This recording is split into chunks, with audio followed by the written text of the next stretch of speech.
Welcome to మెగా9 TV. Andhra Pradesh అనగానే మనకు ముందుగా గుర్తొచ్చేవి సువిశాలమైన తూర్పు కనుమలు, దట్టమైన నల్లమల్ల అడవులు. కానీ గత కొంతకాలంగా ఈ అడవుల్లో వన్యప్రాణుల సంఖ్య దారుణంగా పడిపోయింది. ముఖ్యంగా అడవికి రారాజు లాంటి పులుల జనాభా తీవ్రత సంక్షోభంలో పడింది. ఈ విషయాన్ని గ్రహించిన రాష్ట్ర డిప్యూటీ సీఎం పవన్ కళ్యాణ్ అటవీ పర్యావరణ శాఖ మంత్రిగా బాధ్యతలు చేపట్టిన మొదటి వారం నుంచే జంగిల్పై స్పెషల్ ఫోకస్ పెట్టారు. కేవలం అధికారులతో మీటింగ్స్ పెట్టి వదిలేయకుండా నేరుగా దేశంలోని వివిధ రాష్ట్రాల ముఖ్యమంత్రులను, కేంద్ర మంత్రులను కలిసి ఏపీ పర్యావరణ పరిరక్షణకు అండగా నిలవాలని కోరుతున్నారు. ఇందులో భాగంగానే తాజాగా ఆయన మహారాష్ట్ర ముఖ్యమంత్రి దేవేంద్ర ఫడ్నవీస్తో ఒక అత్యంత కీలకమైన భేటీ నిర్వహించారు. ఏపీకి ఆడపులులను ఇవ్వాలని ఆయన ఒక అభ్యర్థన ఉంచారు. అసలు మన ఏపీలో ఆడపులుల కొరత ఎందుకు వచ్చింది? మహారాష్ట్ర సీఎం దీనికి ఎలా స్పందించారు? పవన్ కళ్యాణ్ ప్లాన్ చేస్తున్న ఆ గ్రీన్ రెవల్యూషన్ ఏంటో ఇప్పుడు చూద్దాం.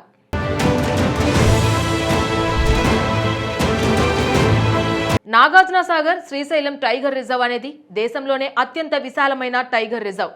అయితే ఇక్కడి అటవీ అధికారుల పరిశీలనలో ఒక షాకింగ్ నిజం బయటపడింది.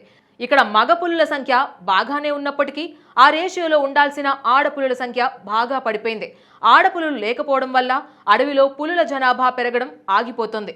దానికి తోడు ఒకే కుటుంబానికి చెందిన పులుల మధ్య ఇన్బ్రీడింగ్ జరగడం వల్ల వాటి పిల్లలు జన్యుపరమైన లోపాలతో పుడుతున్నాయి. రోగనిరోధక శక్తి తగ్గిపోయి చిన్న వయసులోనే చనిపోతున్నాయి. ఈ సమస్యను ఇలాగే వదిలేస్తే రాబోయే 5 ఏళ్లలో తూర్పు కనుమల్లో పులుల జాతి అంతరించిపోయే ప్రమాదం ఉంది. ఈ సైంటిఫిక్ సమస్యను పూర్తిగా అర్థం చేసుకున్న పవన్ కళ్యాణ్ ఈ జన్యుపరమైన లోపాలను సరిదిద్దాలంటే వేరే ప్రాంతం నుంచి కొత్త రక్తం ఉన్న ఆరోగ్యకరమైన ఆడపులులను తీసుకురావడమే ఏకైక మార్గమని నిర్ణయించారు.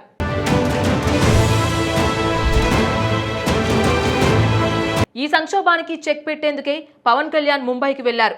అక్కడ మహారాష్ట్ర ముఖ్యమంత్రి దేవేంద్ర ఫడ్నవీస్ ని ఆయన క్యాంపు కార్యాలయంలో మర్యాదపూర్వకంగా కలిశారు. 2 రాష్ట్రాల మధ్య సాంస్కృతిక, పర్యావరణ సంబంధాలపై సుదీర్ఘంగా చర్చించారు. ఇదే మీటింగ్లో ఏపీ అడవుల పరిస్థితిని వివరించి మహారాష్ట్ర అడవుల నుంచి 2 ఆరోగ్యకరమైన ఆడపులులను ఆంధ్రప్రదేశ్కు పంపాలని ఆయన ఫడ్నవీస్ను కోరారు. పవన్ కళ్యాణ్ అభ్యర్థనకు దేవేంద్ర ఫడ్నవీస్ తక్షణమే సానుకూలంగా స్పందించారు. ఏపీ పర్యావరణ పరిరక్షణకు తమ ప్రభుత్వం అండగా ఉంటుందని హామీ ఇస్తూ 2 ఆడపులులను ఏపీకి పంపించేందుకు గ్రీన్ సిగ్నల్ ఇచ్చారు. ఈ నిర్ణయంతో AP deputy CM Pawan Kalyan ఆయనకు మనస్ఫూర్తిగా కృతజ్ఞతలు తెలిపారు. ఈ 2 ఆడపులులు రావడం వల్ల తూర్పు కనుమల్లో బ్రీడింగ్ పూల్ మెరుగుపడి దీర్ఘకాలంలో స్థిరమైన ఆరోగ్యకరమైన పులుల జనాభా వృద్ధి చెందుతుందని అధికారులు ఆనందం వ్యక్తం చేస్తున్నారు.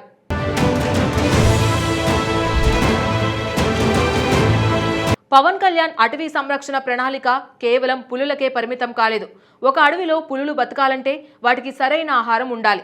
ఒకప్పుడు మన అడవుల్లో విరివిగా కనిపించిన భారీ జంతువు ఇండియన్ గోర్, అదే అడవి దున్నలు, వేటగాళ్ల వల్ల, అటవీ విధ్వంసం వల్ల ఏపీలో దాదాపు కనుమరుగయ్యాయి. వీటిని తిరిగి మన అడవుల్లోకి రప్పించడానికి ఆయన మధ్యప్రదేశ్ సీఎం మోహన్ యాదవ్తో కూడా ఇదివరకే చర్చలు జరిపారు.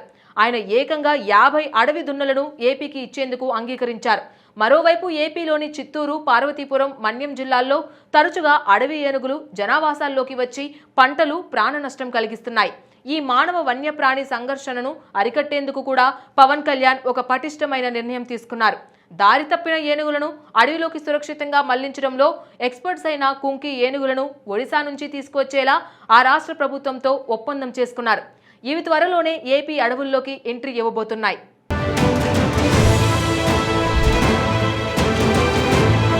అడవిని కాపాడాలంటే ఆ అడవిని నమ్ముకుని బతుకుతున్న గిరిజనులకు అండగా నిలవాలి. అందుకే పవన్ కళ్యాణ్ నాగార్జునసాగర్, శ్రీశైలం టైగర్ రిజర్వ్లలో బేస్ క్యాంపులను 90 నుంచి 150కి పెంచేందుకు నిర్ణయించారు. దీని ద్వారా దాదాపు 300 మంది స్థానిక చెంచు గిరిజన యువతకు అటవీ రక్షకులుగా ఉపాధి లభించనుంది. దీనికి అవసరమైన ఫండ్స్ కోసం ఆయన కేంద్ర ప్రభుత్వ సహకారాన్ని కూడా తీసుకుంటున్నారు. ఈ నిర్ణయాలన్నీ చూస్తుంటే పవన్ కళ్యాణ్ అటవీ శాఖను ఎంత బాధ్యతాయుతంగా సైంటిఫిక్ అప్రోచ్తో ముందుకు తీసుకువెళ్తున్నారో మనకు స్పష్టంగా అర్థమవుతుంది. పర్యావరణ పరిరక్షణలో ఆయన వేస్తున్న ఈ అడుగులు భవిష్యత్ తరాలకు ఒక ఆదర్శంగా నిలవబోతున్నాయి.